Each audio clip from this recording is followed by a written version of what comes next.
สวัสดีพี่น้องทางฝั่งไทยฝั่งลาวเนาะถือว่าวันนี้ตอนนี้บอยอดก็อยู่ที่ทุ่งนาพี่น้องเดี๋ยวบอยอดจะถ่ายพี่น้อง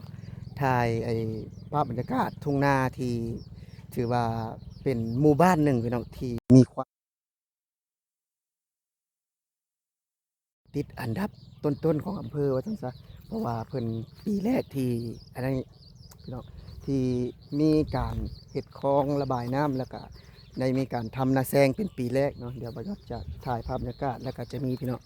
จะมีถนนคอนกรีตเนาะที่แบบว่าให้คนสัญจรไปมาจนถึงบ้านเหนือเนาะนี่คือบ้านสองเมืองใต้เมืองหนองบกพี่น้องแข่งกำมวลเดี๋ยวบอยอดจะถ่ายภาพบรรยากาศให้พี่ให้น้องได้เบิ่งนะว่าประมาณใดและนี่คือภาพบรรยากาศพี่น้องที่แบบว่าเป็นการทำนาเนาะแล้วก็จะมีบ้านคนพี่น้องซึ่งว่ามันก็มีเริ่มมีความเจริญออกมาเนาะอันนี้ก็เป็นอีกหมู่บ้านหนึ่งที่แบบว่าบอยอดได้ มาเห็นเนาะเป็นบ้านเมียของบ่ยอดแต่ว่าเพิ่นเพิ่งมีโครงการเนาะทำนาปังหรือว่านาแซงทางบ้านบ่ยอดเนาะจะเป็นไอ้บ้านของพ่อตาบ่ยอดเนาะที่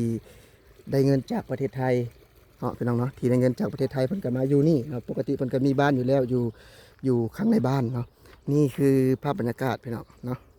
ถือว่าเป็นหมู่บ้านอันนั้นนะเห็นพี่น้องหมู่บ้านแห่งแรกเนาะแบบในสปปลาวที่ มีถนนคอนกรีตอยู่ในทุ่งนาพี่น้องอยู่ในทุ่งนาเนาะนี่คือภาพบรรยากาศที่แบบว่า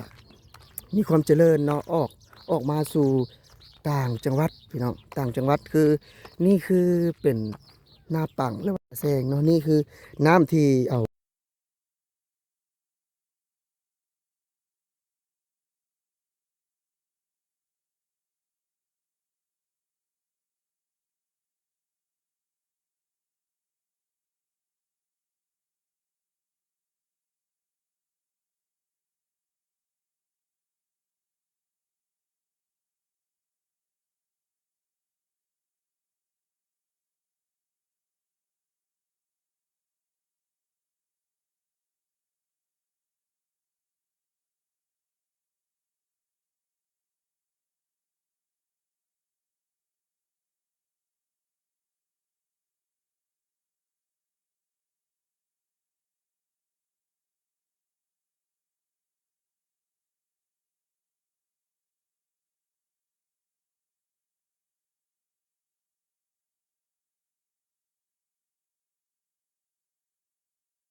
เนาะอยู่บ้านสองเมืองเนาะถนนนี่